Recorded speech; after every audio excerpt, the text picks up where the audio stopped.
Hi, and welcome to the Thrive Alcohol Free podcast. I'm Dupe Witherick, alcohol free wellbeing and transformational coach, and the best selling author of A Cocktail of Clarity, How to Ditch Drinking, Embody a Joyful New Identity, and Thrive Alcohol Free.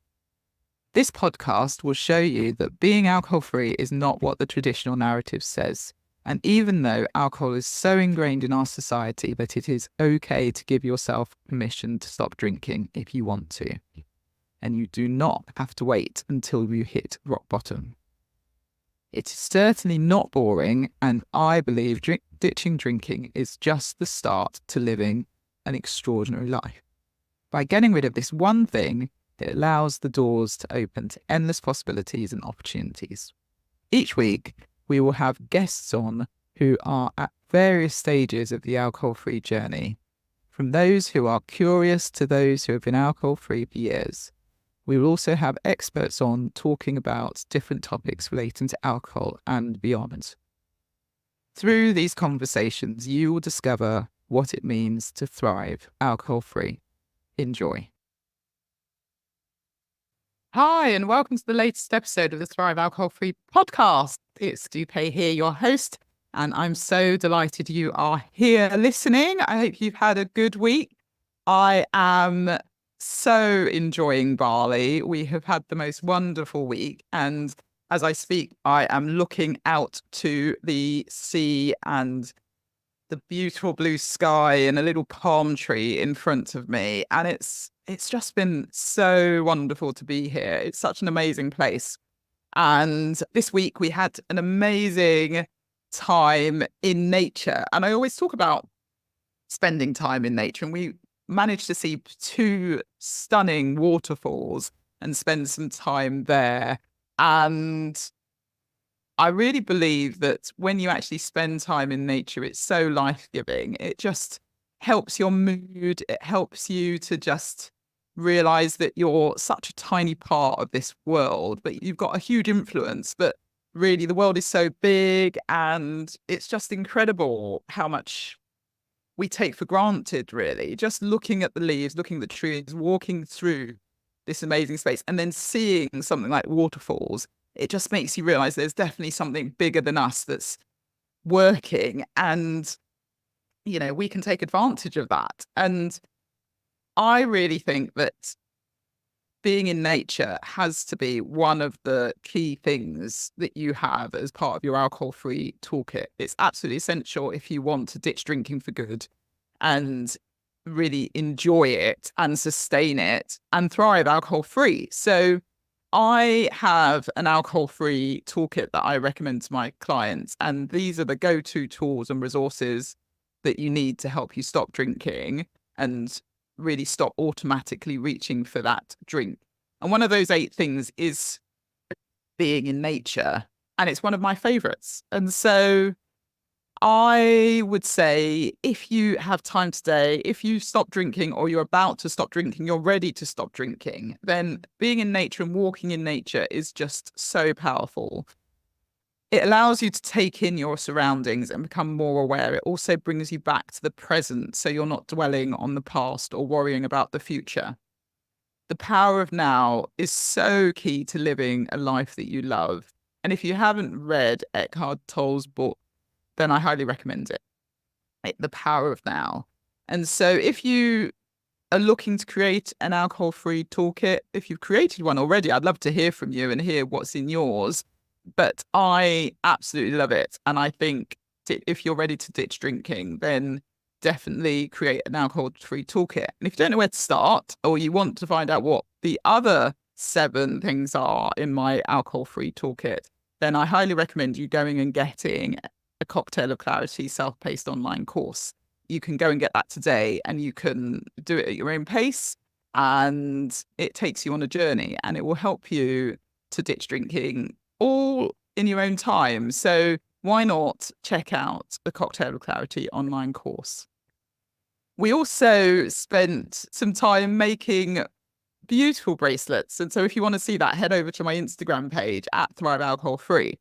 And it was so interesting, really, hearing about the different stones and what they meant, plus you really using our intuition to pick the ones we wanted for our bracelets. And I was fascinated to learn the benefits of using mala beads for meditation. And these include helping you relax and calm your mind, increasing your concentration, reducing negative thoughts, and they're a good way to set intentions and goals. And I was reflecting on that, and I really felt that these are also the benefits of ditching drinking. When you ditch drinking, you become more relaxed, you are calmer, you have more clarity, you are more focused, so you are increasing your concentration. And you certainly are getting rid of those negative thoughts, because actually alcohol exacerbates anxiety, stress, depression. And you start to set goals that you haven't set before. You start to dream again. You start to really create the life that you've always wanted. And so there was a huge correlation between the two, and that was fantastic. And I'm going to be launching something that will start in September, which I would love you to join. And so I'll be doing a masterclass towards the end of August for you, just to see if that's something you'd want to be involved in. So if you would like to be one of the first on the wait list, then why not get in touch? Drop me an email at dw@thrivealcoholfree.com, and I will be sure to tell you all about that and let you know when it is happening. So definitely for someone, if you're ready to say goodbye to alcohol for good and you want to learn some of the tools and resources to do that, then be in touch. As said, either send me an email at dw@thrivealcoholfree.com or drop me a DM on Instagram at thrivealcoholfree, and you'll be first to know about this exciting new thing that I'm bringing to you. So I'm really excited about it, and I know it's going to help you. So if you're interested, let me know, and I'll be giving more details on that over the coming month or so you can get involved. Okay, so today's guest is Ray Donovan, and I'm delighted to have Ray. I've been following Ray on Instagram, and he has a fabulous podcast, Stack and Days, and is really helping people. And again, it's because he has stopped drinking and has seen the benefits and now wants to help others as well. So it's fantastic. And a bit about Ray before we go into the podcast. Ray has never shied away meeting life's challenges, from emigrating to the US as a Canadian, moving from the East Coast to the Pacific Northwest, to seizing the opportunity to start a family business in Africa. One of the constants amid these distinct eras in his life was with alcohol. Like many of us, Ray enjoyed a shot of whiskey, a flute of champagne, or a dark, moody bottle of red wine, often punctuating moments of joy, celebration, sadness, anger, and even desperation. In becoming a father, combined with the isolation from the COVID pandemic, Ray realized that his relationship with alcohol had become incongruent with the person he wanted to be for his family, and most importantly, for himself. In that, he pursued the challenge of personal and mental well-being, starting with giving up alcohol. Since starting his sobriety journey in 2021, Ray took great solace in listening to other individuals' stories of sobriety through podcasts. Feeling less alone and hearing success stories empowered him to continue his own sobriety journey and self-discovery. As healing as these stories were, something important was missing.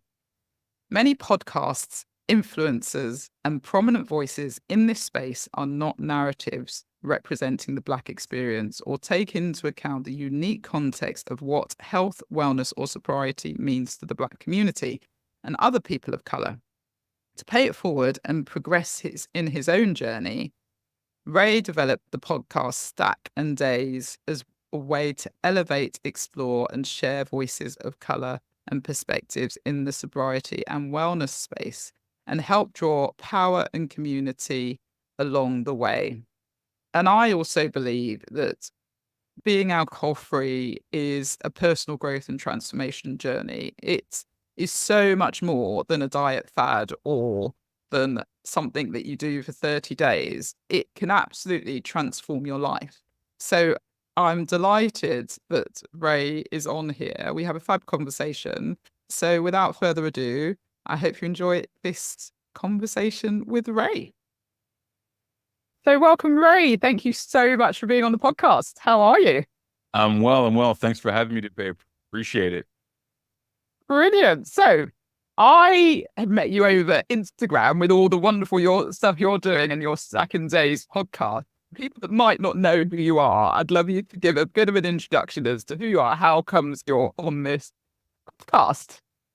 Absolutely. Well, first and foremost, thanks for having me. I haven't had the luxury of speaking to someone across the pond. So thanks for having me on. I really do appreciate it.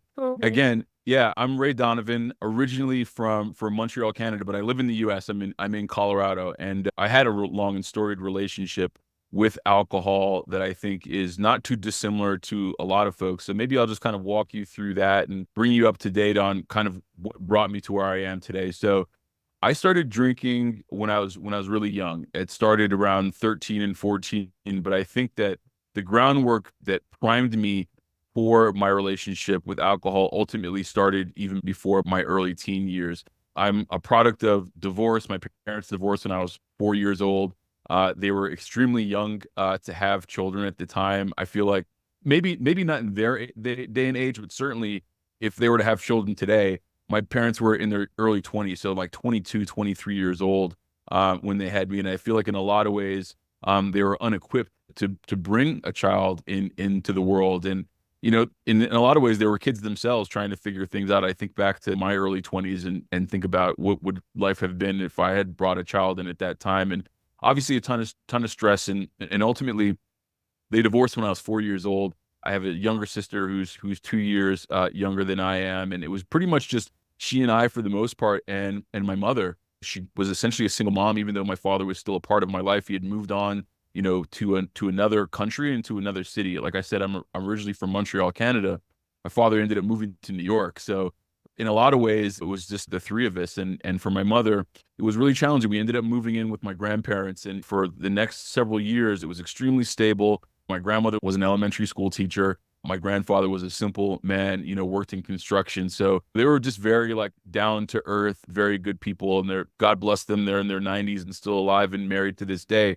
But we ended up moving on from their home. And I think that that's where the ground got a little shaky for me and my mom trying to figure out her place in the world. I feel as though that oftentimes my sister and I were casualties of her development or the lack thereof. And you know, she had some questionable partners come through the house. And for me, as a young Black kid trying to figure himself out, it was just a really jarring experience. And so I spent a lot of time trying to find places where I felt comfortable because home wasn't necessarily the most comfortable environment for me at the time. And it brought me to spending a lot of time outside of my house. So at 13, 14, that's where I kind of fell into social circles where everyone really around me was drinking alcohol. And it was one of those environments where we didn't have any adult supervision. So, you know, we would find one of our friends' houses, we would spend time outside, and we were just, you know, doing a lot of drinking of beer, malt liquor, and smoking a lot of weed, you know, at the time. And I never saw that it could be a problem, and I never felt as though at the time that it was a problem. But I ultimately ended up drinking for the next almost 3 decades. And it all started in these kind of like very formidable moments in my young life, not necessarily knowing any better. And ultimately, I've had an interesting life with many chapters. And, you know, I moved to the States, to the United States, that is, in my late teens to go to college in Washington, D.C., and alcohol followed me there. And for anyone who's participated in the institution of higher learning, you'll recognize like that type of environment is also ripe for potential abuse of substances. Folks are kind of out in the world for the first time on their own with literally no checks or balances. And for me, I had already been drinking at that point for 5, 6 years by the time I got to college. So it was a challenging period for me. I ended up dropping out of school twice, ultimately ended up never graduating from college. And again, alcohol was always that constant denominator through all of the poor decisions that I was making. And I think that it was probably around that time that I realized that it was problematic. I think from a health perspective, it was just challenging to thrive in my early to mid 20s, drinking as much as I did. And it just so happened that that time somewhat coincided with, an economic downturn and crisis across the globe. And in the last stint that I had in coming out of college, not only was I not a graduate, we were in an uncertain economic times. It was just really challenging me to find employment. And so I ended up finding employment in the hospitality and lodging industry. Like I started working in restaurants. And for anyone who's ever worked in restaurants, that is another environment that is rife with substance use, alcohol, drugs. I mean, it's kind of one of those worlds where you're on this like underbelly of society where you're going into work where everyone is coming out of work. And when you get off of work, everyone has been at home and they've been asleep for hours. So there were many late nights and many parties. And I feel like it felt like a good time at the time, but there were also a lot of really, really dark nights that came by way of that. So if you think about it, at this point, I had been, drinking for 15 years at this stage. And that's a long career for anybody to do anything 15 years. And I'm in my late 20s at this point, early 30s. And I started getting to a point where I was always high functioning, right? So I got to a point where I was able to establish, some cornerstones in my life that I could lean on. So I had a burgeoning relationship with my girlfriend at the time, who's now my wife. I was able to find a career path where I could make something of myself. I transitioned from being in hospitality to actually working for food and beverage companies in a sales and marketing capacity, which is also rife with alcohol. So I think in a lot of ways, I was showing signs of success that allowed me to kind of continue down this path of, alcohol still being a common denominator. So it all really, and I'll fast forward some so we can kind of get further into the conversation, but it all really just crescendoed for me over the course of the pandemic. I was married by that time. I had a child, my son, who at the time was 3 years old. We were pregnant, getting ready to have our second child. We had relocated from New York to Colorado. And in that time, I was also unemployed. But at the same time, I was in a place where I felt as though that everything was out in front of me. Pandemic hit, and it threw a wrench into a lot of those plans of everything being out in front of me. And I ended up drinking more at home, and there was less checks. And for anyone who's ever had an issue with alcohol, you realize that it negatively progresses, right? It's like a slippery slope. And for me, it got a lot worse. And ultimately, in September 2021, my wife and I peeled away from the house to go on a regular date night. And what started as date night over sushi and wine turned into a little bit of a bar crawl, and went from drinking sake and wine to drinking Jameson and IPA beers. And the wheels just quickly started to come off for me at that point. And long story short, I ended up having to be escorted out of the last bar that we were in because I had done some damage to the bar. My wife got me in an Uber. At this point, I'm blacked out. So I was blacked out for the next 24 to 36 hours or so. I don't really remember much. And for anyone who's ever blacked out, oftentimes the loved ones and the people around you bring you up to speed on all the chaos and the damage that you caused over the course of your session. And I ended up almost jumping out of the back seat of our Uber ride on the way home and on the highway. So needless to say, and I don't know if this podcast is explicit, but I scared the SHIT out of my wife, and certainly put her and myself in a very precarious situation. The next morning, I still wasn't back to my full self. And ultimately, I got to a point where I had to take a really, really hard look at myself. And I played the tape forward, and I saw that if I continued down this route, I was going to lose everything that I had worked so hard to kind of cobble together for myself, my family, my profession, my home, and then potentially even my life. And I just knew at that point that I had to do some things differently. So September 17th, 2021 was the first day that I stepped into sobriety. And as challenging as that whole journey has been, I haven't looked back since. Thank you for sharing. That's such an incredible story. And it is amazing, isn't it, how all these environments you described as rife with alcohol Yeah. That's just normal, isn't it? At university, you talked about being in the restaurant hospitality industry, moving into sales and marketing. It is just everywhere, and it's considered the thing that you do. So you go through life thinking, well, that is what I need to do. But then, needless to say, it does catch up with you, or you suddenly have this epiphany that maybe life could be better without it. But for so long, so many of us just don't question it. And so, Yeah. was it because of that night, do you think, that made you really say, okay, enough's enough? Or had you known it was coming for a while? Because, we've touched on it a little bit, but I wonder if at those different stages when you were, when you didn't quite finish college and when downturn happened, maybe you were thinking, I'm putting words in your mouth. So, yeah. I think that's a valid point, and I feel like a lot of folks who step into sobriety at some point in their lives, if they feel as though that's appropriate for them, there have been signs, right? There have been moments in time where you've had to pause and question what the next step is going to be, and that certainly was the case for me. I mean, not to mention the physical and mental recovery that it takes to come back from drinking.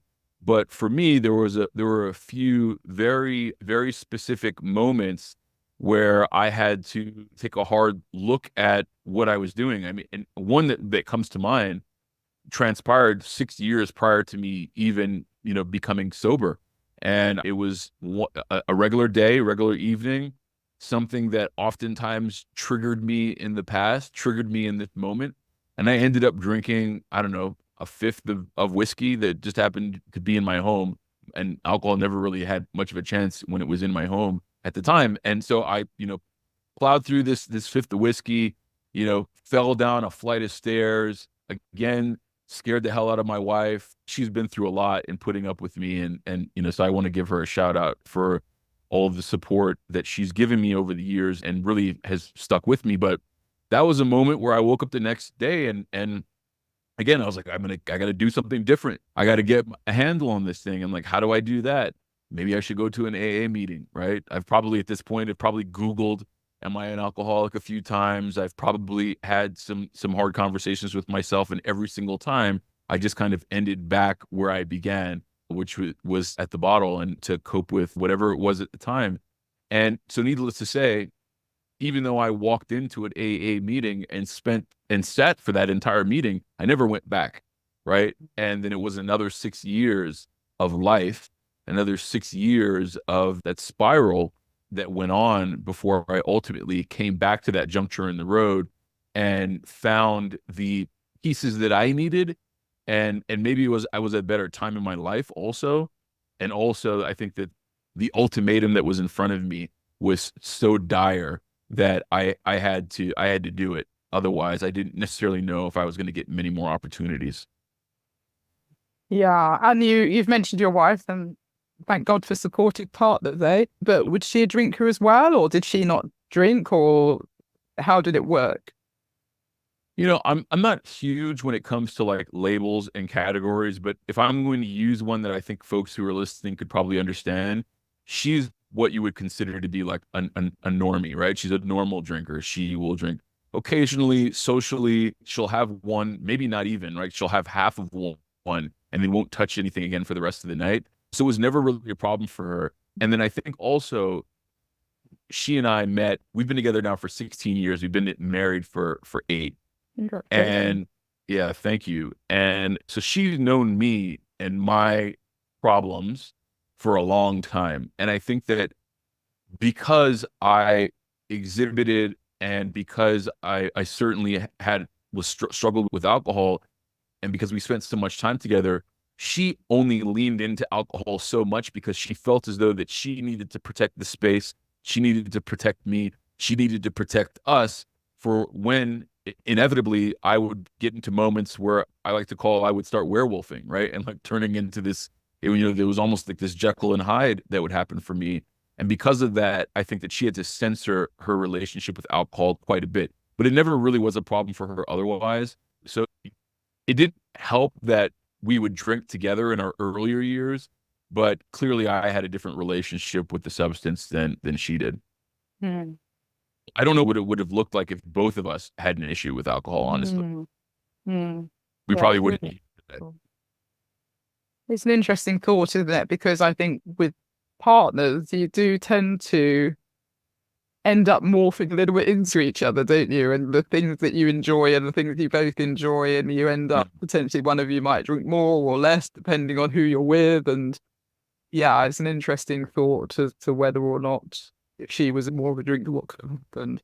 But I feel like I drank enough for the both of us, and certainly was always the one who was drinking more when we were out. So for the most part, for me, it was like 7 out of the 10 occasions that I was drinking, I was in control of it, right? Mm, It was mm, like the 3 or 4 out of 10 mm, where I was not in control of it. And when I was not in control of it, it had the potential of getting really, really bad. For mm, me personally, and certainly like emotionally, like it took me like I think that the physical hangover was one part of the recovery from an outing in out with alcohol. But for me, it was also as I got older, it was also the emotional recovery that mm, that was required in coming back from drinking alcohol. So ultimately, when I looked at just my holistic relationship with the substance, I said to myself, yeah, it may not be every single occasion that I go out where the wheels completely come off, but it's inevitable that a handful of them are. And if I need to avoid those 4 occasions out of the 10, and if that means me abstaining from here on out, ultimately that's what I need to do because the stakes are way too high for me at this point in my life to do anything otherwise. mm. Yeah, amazing. And I'd love it if you could touch a bit more on the physical and the emotional recovery and the fact that you mentioned that that was really the same or worse, the Yeah. emotional side. Yeah, I mean, physical is pretty straightforward. I feel like anybody who's ever experienced a hangover knows what that feels like, right? The pounding headache, the lethargy, the aches, the pains, the dehydration, so on and so forth. I mean, you kind of know what that looks like. I think, but for me, and I've thought back to this in retrospect now, and this was probably the most painful part of hangovers is just the degree. And I've never considered myself to be an anxious person until I got sober and realized that I did, in fact, and still do have quite a fair amount of anxieties. But it's just the anxiety that I would feel in trying to recover, right? Like the shame of even stepping into a room while I was hungover versus being drunk, and like what others might be thinking of me, or should I be in this space right now? How do I look? How am I coming across? How am I presenting myself? The shame and guilt that I would feel if I were to put my wife through something over the course of a drinking session or a binge, and what do I need to do to try to repair that, not necessarily knowing exactly what the hell I said or what the hell I did. That was a little bit crippling as well, right? And then I think that ultimately, big picture, capital B, was me not living up to the expectations that I have had for myself, the expectations that others have had for me over the course of my life. And I think that I'm in a lot of ways I'm trying to catch up on some of those things now that I have found the clarity.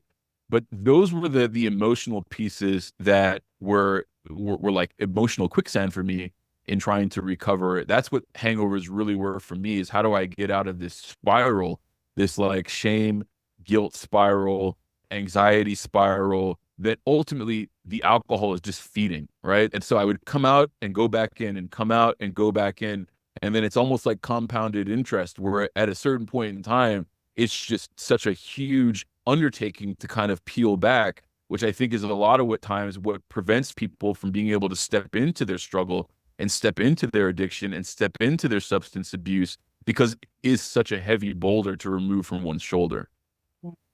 Yeah, because you feel that there's that sense of relief when you have a glass, then it just Yeah, starts all over short again because lived. that's obviously what's feeding it. So alcohol absolutely exacerbates anxiety, stress, depression. And I was similar, I was anxious. I never used to think I was anxious. And then I look back now and I'm like, I was quite Yeah. in certain situations. So I absolutely get that. I used to always think that I was like cool, calm, and collect, right? And I now know that I missed me being cool, calm, and collect from just being numb. You know what I mean? I just basically was at a baseline of numbness, that allowed me to tell myself this narrative that I was cool, calm, and collect. And this cool, calm, and collectiveness was just basically a straitjacket for my anxiety. It was just kind of keeping everything in and keeping it together. And then ultimately it would come apart if I went too far, right? So now in my sobriety, I have to meet face to face with a lot of those things and find new mechanisms to kind of live with them. But that's not a bad thing. I don't think that's a bad thing. And I don't even know if I was actively trying to avoid feelings, anxiety, or anything like that during my time that I was drinking. I had just been doing it for such a long time. It was like drinking water. It was like eating food. It was just part of my diet. And ultimately, like anyone who's had a poor aspects of their diet that need addressing, I ultimately needed to just address these things. And that's what I did in September 2021. Yeah. So what did you do? So how did you, because that's obviously I'm trying to work it out, nearly 3 years ago. So yeah, congratulations on that. But Thank what you. was different this time? Well, I mean, I think the thing that was different is that I had kind of just exposed myself to the mental space and the mindset that I needed in order to pursue sobriety and recovery prior to actually pursuing it. And also I didn't try to like find a prescribed program that maybe worked for somebody else, similar to what I did 6 years previously in walking into that AA meeting. So I just basically said to myself, I'm going to throw everything that I possibly can at this and hope that it works. I didn't have anything. I didn't have any confidence, or I didn't have a lack of confidence. I was just basically saying to myself, I'm going to just throw everything that I possibly can at this thing and see if I can quite literally start to find some consistency in sobriety. So my first step that I had not done in the past, and I'm not big on medication, but I said, let me see if I've researched at this point that there's medication that I can take, right? So I went to my general practitioner, probably the first time ever that I was honest with my general practitioner about my consumption levels, right? And I basically said like, hey, look, I've gotten to a place, this thing is a problem, I need help. So my doctor prescribed me naltrexone to help wean off of the cravings of alcohol, because I just wanted to fortify myself as best as I could to keep my eyes on the prize, right? So that was one thing that I did. And the medication was important, but I think that the most important piece of that was the honesty, right? Me leaning into a degree of honesty, both with myself and then with someone else, right? My GP at the time. So that was one piece. Number two, I started seeking out therapy because I had read enough at that point, and I had listened to a ton of podcasts at that point, where I realized that alcohol and the use of alcohol is oftentimes just a symptom of something larger. So I sought out therapy to start to get to some of the core of who I am and why I am who I am, and started to have a space that I designated to really start uncovering a lot of those things that I never really had spent any time going into in any meaningful depth. So therapy was another large piece. And then I ultimately tried to remove what I determined to be negative aspects or negative behaviors in my life and replace those with positive aspects or positive behaviors. So I started spending more time in the gym. And that may seem cliche, but my thought was, let me start investing in my body and my physical well-being, because I had spent so much time, even though I've always been active, I had spent so much time being counterproductive in that space. Whereas what does it look like if I can be consistent in that space? So that would be an example of how I removed some negativity from my life and injected some positivity. And I did that in many different aspects of my life. And then I listened to a bunch of podcasts. So as opposed to going to like an AA meeting or some sort of controlled program where I was listening to other people share their stories, podcast really was the space that I deferred to, because there are so many stories out there, right? And there's so many platforms out there that you can tap into. So I spent a lot of time listening to folks and trying to learn from their experiences and taking little bits and pieces of how they were winning and try to inject those into my quote unquote program. And then in addition to that, Irish really tried to spend a lot of time being present, being mindful, started meditating a lot more. So again, that may also seem a little cliche, but I needed to create space for me. And because I'm not necessarily a church goer, meditation was a way for me to pursue an aspect of spirituality. And it enabled me to kind of take the decibel level down some so that I can tune into how I'm feeling, which is a whole nother conversation when it comes to being a person of color and trying to tap into their feelings. That's something that I to this day still spend a lot of time trying to do. So I just tried to do things differently. I'm a strong believer that if you want things to change, you got to do some things differently. So I started doing a lot of different things, and they almost were these micro movements that ultimately played up into a macro life experience that has allowed me to be consistent and come upon almost 3 years of this new journey that I've crafted for myself in my early 40s. I mean, I'm not a young guy. I'm trying to literally recreate my life experience at this stage in my life. And that was a huge piece that I needed to kind of shift around and expel. Mm. Yeah, and that's incredible that you did it completely on your own as well, and you had the foresight really to build in those, what I would say is a program for people to that could potentially follow. You could share that with other people and help them do the same thing. All the while, I do not want to say that I did it on my own, because I would not be here were it not for the support of my wife. I would not be here if it were not for the support of my family and, colleagues and folks who have reached out and sent me words of affirmation. And honestly, the podcast that I started, I created it as almost an accountability tool for myself. I wanted to be able to speak to other people of color who were facing these demons. And I wanted to talk to them about how they went about doing that, so that I could stay accountable, so that I could stay in the mental mind space. So shout out to all the folks that I, at this point, have been able to have conversations with, because they also keep me on track on the journey that I've chosen for myself. So I didn't do it by myself. I think that there was a lot of support around me, either knowing support or unknowing support, but I've certainly recognized it over the course of the last couple of years. Oh, that's good. That's so good. Yeah, I mean, don't get it twisted. Even you, when I look like Instagram and social media, say whatever you want about social media, there's a very strong, sober community, right? On Instagram, TikTok, so on and so forth. So for me, looking at other people living that life was an important POV to have. Mm-hmm. And so I went from being extremely opposed to social media to being somewhat agnostic around social media to actually participating in social media, because I think that there is community to be had there, and we wouldn't even be talking if it were it not for that platform.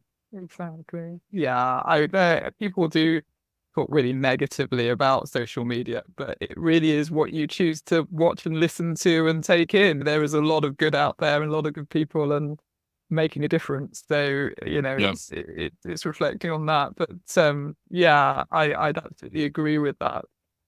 And what's changed? I mean, obviously a lot's changed, but from an emotional perspective, you talked about tapping into your feelings, which is I think really important for you to say and verbalize. And I think a lot of people, and men especially, regardless of color, right, they struggle to tap into their feelings. And so you talked about meditating and obviously going to the gym and doing physical things as well. But how has that been for you to start really acknowledging them and being able to manage and process them as well? Because you obviously touched on therapy.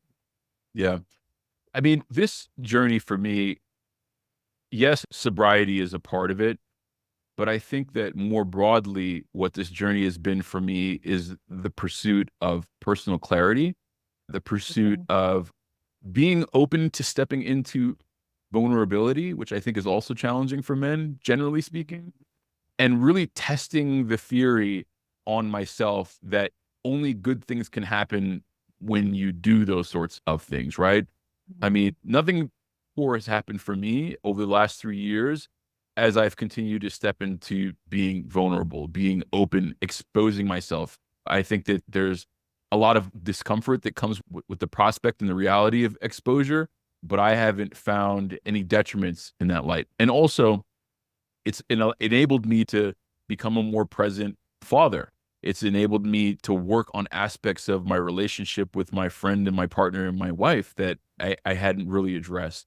And ultimately, it's allowed me to pursue a certain degree of just clarity. And I spent so many years and so many decades living behind this shroud of alcohol where everything was always a little bit murky, a little bit opaque. And what I've been able to do, and this was pretty intentional, especially once I got into therapy, is try to get to a place where I have a better understanding of where I've come from and how I've gotten to where I am. I can show up on a day-to-day basis in my present life the way that I intend to, which is a challenge, but at least I have a perspective on how to do that. And then I also have a lot more clarity on how I want to pursue the back several decades of my life with intention, with authorship, and that's extremely empowering. So for me, it has been all of those things. Some have been unintended, but some of the residual that has come out of this journey for me has been very much intentional. And I think that clarity, honesty, and vulnerability are three pillars that I'm now able to lean into and feel some degree of comfort, not necessarily knowing that the outcome is going to be, but that the outcome is going to be beneficial for me. And also there'll be some ripple effects for the folks around me and hopefully beneficial for them as well. I love that. I love what you say about it's not really about the ditching the drinking, the stopping drinking is one part, but it is that personal growth, I think, and you described it, the pursuit of personal clarity, which I absolutely love. But the fact that you say nothing bad comes out of being open, being vulnerable, being honest, only good things. And so many people hide behind something and they don't want to show their authentic self. They don't want to show what's really going on inside. And so then they turn to things that are probably not the healthiest thing they can do to hide that. But I think it's so encouraging for whoever's listening with what you just said, because effectively you're saying, step out, be open, be honest, be vulnerable, and who knows what can happen. Your life changes. Your life changes. Amazing. Yeah, I mean, it's certainly a challenge, but I do thoroughly believe that we all have an opportunity to step in and do hard things. And I think that once you recognize that you have the capacity to do some of those things, it is just extremely empowering for oneself to be able to continue to step into challenge and face challenge, because that's what life is about, right? It's a sequence of challenge, and how do you respond from said challenge?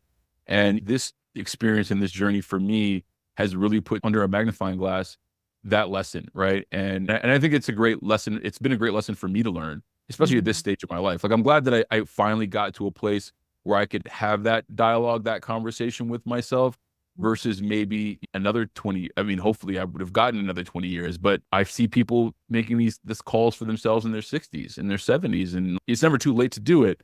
But I'm certainly glad that I was able to do it now, because I feel like I have so much runway in front of me to play with in this experience of life. And I try at the same time to not feel regret for time wasted and years past where maybe I could have like made this happen sooner. But I do believe that the adage is true, that you'll know and you're ready when you're ready to make, a fundamental change like that to your lifestyle. And for me, I'm glad that I was able to make it happen. No, amazing. Congratulations. And it is interesting, isn't it? Because you could sort of, everyone, we all say it, I said it, everyone says it. I wish I did it sooner. There's no right time. And you do get to that point where you fundamentally know something needs to change. And that's when you're ready to do it. And that's what it is. But you also talked about expectations. And I wanted to also just highlight what you said about your grandparents in their 90s, still married. Bless them. How amazing. Congratulations to them. Fantastic. Such an inspiration. And obviously, there's potential and you've got another years in front of you. So, yeah. Exactly. So there's loads you can still do. But you talked about expectations, and I think, again, we're quite harsh on ourselves, aren't we, when it comes to other people's expectations? And would you say that you've let that go now and you don't have the shame? Obviously, you've let go of all the negativity about it, but would you still say you feel those expectations of others, or have you learned something different? What I've learned is most of the expectations that I believe others had of me were never explicit. They were never explicitly communicated to me. So oftentimes the expectations that I believe other folks had on me were expectations that I kind of set, right? So I think with that recognition, it's allowed me to level set myself a little bit more in terms of like, how do I relate with the world and the people around me, and not, for a lack of a better term, like putting expectations in their minds, right? So I think in some ways it's really helped. And it's also helped me have a more honest dialogue with myself about my own expectations of myself, right? And that's been fun as well. Yeah. I'm really glad you highlighted that. That was what I was hoping to say.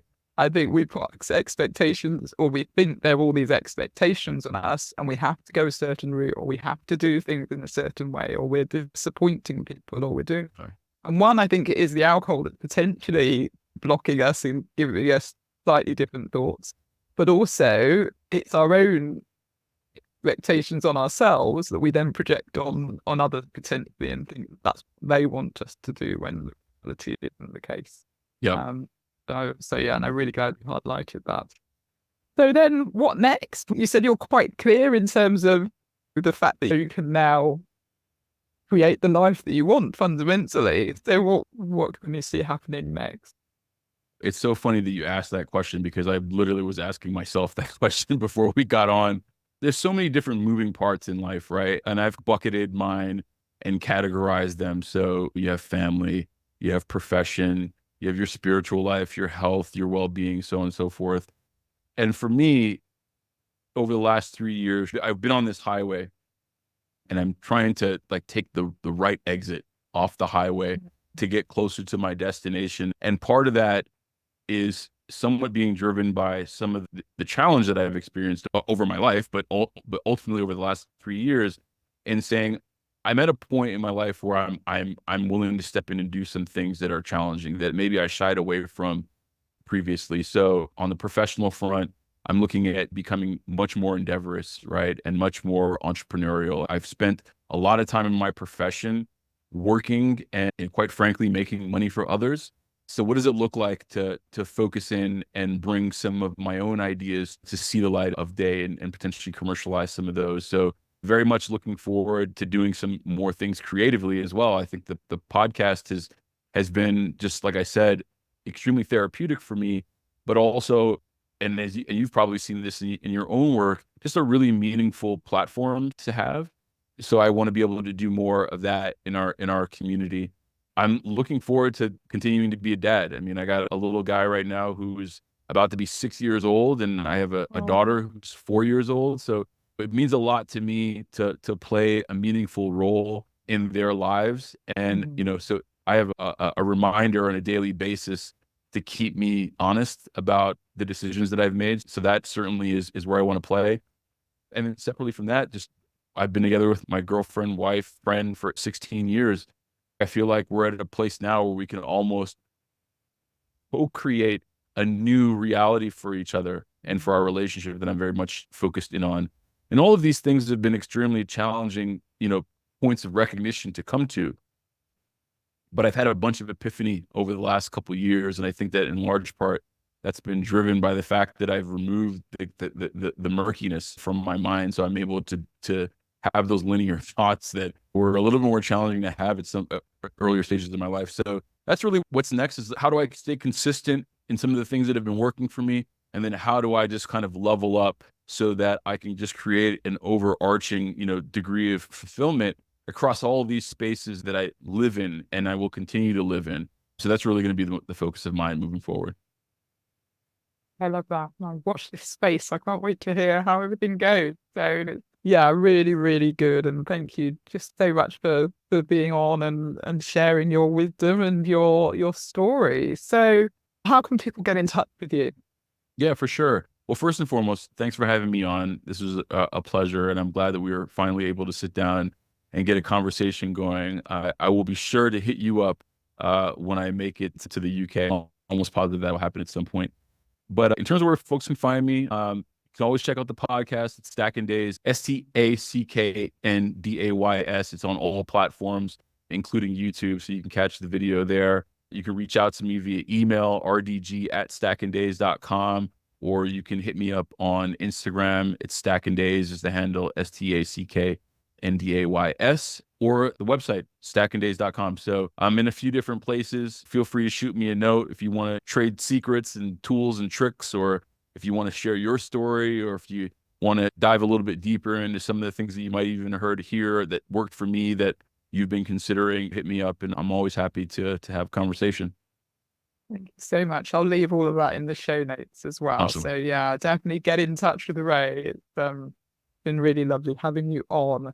And so before we finish every podcast, as you're probably aware, I ask every guest, what does thriving alcohol-free mean to you? And you talked about it so eloquently as we've gone through the conversation, but yeah, in a nutshell, what does thriving alcohol-free mean to you? Simply, thriving means being in the driver's seat of my own life and truly being able to wield the pen and be an author in my own experience, as opposed to being left to the externalities to move me in any direction that I happen to move in the day. Like, I feel really good about having a degree of control over my experience. And that's about as good as I can get. I can move from there. That's brilliant. Thank you so much. Okay, so any last words of wisdom or anything final that you want to share with the person listening? Yeah, I mean, I think that ultimately what I'd like to share is that in the wee hours of the night, when you're having that conversation with yourself and the voice in your head says you might have a problem that you need to take a stronger look at, take a good hard listen to that voice, because that's you attempting to love yourself, and find someone, that you trust, that you feel as though will be a non-judgmental space to bring that internal dialogue outside of your own mind. And don't be afraid to step into the next step of your journey. Very good. Thank you.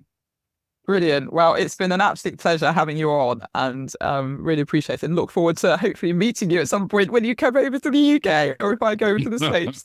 But yeah, thank you again for being a fabulous guest. Thanks, Hubert. Really appreciate it. Well, thank you, Ray. That was such a great conversation, and thank you for sharing your story. And there were so many great things that we covered, and I really love when you talked about the pursuit of personal clarity and being open to vulnerability. These are all really key when you stop drinking, and it just shows that things get better and you start to understand yourself better as well. And I loved what he said about thriving alcohol-free, and that's all about being in the driving seat of my own life, I quote. So if you're ready to be in the driving seat of your own life, and you really know deep down that actually alcohol might not be serving you, it might not be helping you in any way, or it's just something that's a bit of a crutch, that is a bad habit that you want to break, then why not take a break? I'm actually going to be doing my alcohol-free August challenge on Instagram again this year. So that's going to involve 31 days of tips and guidance to help you on your journey. So follow along for the 31 days on the alcohol-free August challenge. I will be posting every day, and I'll also be going live to encourage you and support you. So feel free to join that. And I think that'll be a great kickstart. It will start on the 1st of August. I will remind you that it's starting. And as I said, it will be daily tips and guidance and help for you to take a break during August. It's probably not the best time for you. You'll be thinking it's the height of summer, I'm on a holiday, but there isn't ever going to be a great time. They always say that when's the best time to plant a tree? And really that was 10 years ago, but the next best time to plant a tree is now. So if you are ready to take that step, then join me on the alcohol-free August challenge. It's absolutely free. It's on Instagram, and just go to @thrivealcoholfree. And I know it's going to help you. So that'll be kicking off next Thursday, 1st of August. I'll do a bit of a pre-kickoff on the 31st, just to remind you and get you in the mood. And you can absolutely do it. Take those 31 days and then just see how you feel afterwards and see if you want to keep going. So I hope that's going to be really helpful for you and give you some tools and just some accountability. And of course, what I'd love is as we go through those 31 days, I'm going live. If you have any questions, then feel free to DM me, send them to me via email. So you can DM me at Thrive Alcohol Free, or you can email me at dw@thrivealcoholfree.com. And yeah, if you'd like to join that, then I'll be delighted to see you there and hop on live every day. And I know it will help you get kick-started. And even if you've just started on the journey and want some support, then the 31-day alcohol-free August challenge will certainly help you. Okay, well, I hope you have the most amazing week, and let me know if there's anything you would like to hear on the podcast. I do have a very special thing coming, which will be a private podcast, which I'll talk about soon. But for this podcast, any questions you have, if you'd like to be a guest, then reach out. If you've recently stopped drinking, or if you're on this alcohol-free journey and you want to be a guest on the Thrive Alcohol Free podcast, I'd love to hear from you. Okay, well, I hope you have a great week, and I will see you on the next one. Take care. Bye. Thank you so much for listening to the Thrive Alcohol Free podcast. If you enjoyed the episode, please subscribe so you get alerted every time I drop a new episode. I'd love it if you could rate, review, and share this episode. Feel free to tag me on Instagram at Thrive Alcohol Free and follow me for daily tips. If you would like to work with me, I offer one-to-one coaching sessions and have my signature group coaching program. If you're not yet ready for coaching, I also have a self-paced online course, which is a companion to my book, A Cocktail of Clarity. All the links are in the show notes. I will see you in the next episode. Have a wonderful week. Take care.